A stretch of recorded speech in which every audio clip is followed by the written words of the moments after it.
Latest news updates కోసం ఇప్పుడే download చేసుకోండి media effects app. Welcome to media effects. Pushpa అంటూ సాగే పాటతో ఐకాన్ స్టార్ అల్లు అర్జున్ దేశవ్యాప్తంగా ప్రేక్షకులను అలరించిన సంగతి తెలిసింది. ముఖ్యంగా బన్నీ హుక్ స్టెప్పులకు ఫ్యాన్స్ ఫిదా అయ్యారు. దేవిశ్రీ ప్రసాద్ కంపోజ్ చేసిన ఈ క్రేజీ సాంగ్ ఇన్స్టాగ్రామ్లో రీల్స్ చేయడంతో నెటిజన్లు ఇంకా బిజీగా ఉన్నారు. అయితే తాజాగా అనసూయ పుట్టినరోజు. ఈ ప్రత్యేక రోజు సందర్భంగా మేకర్స్ ఆమె ఫస్ట్ లుక్ పోస్టర్ను రిలీజ్ చేశారు. ఈ పోస్టర్లో అనసూయ భీకరంగా కనిపించింది.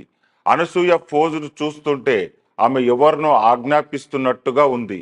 మొత్తానికి ఎంతో ఆసక్తిగా ఎదురు చూస్తున్న ఈ సీక్వెల్లో అనసూయ దాక్షాయణిగా కనిపించబోతుంది. ఇంతకీ పుష్పరాజ్ పై దాక్షాయణికి పగ తీర్చుకుంటుందా లేదా ఆమె భర్త మంగళశ్రీను ఏమయ్యాడు? సమాధానం తెలియాలంటే ఆగస్టు 15 వరకు ఆగక తప్పదు. సుకుమార్ దర్శకత్వం వహిస్తున్న ఈ చిత్రంలో రష్మిక కథానాయిక నటిస్తుంది.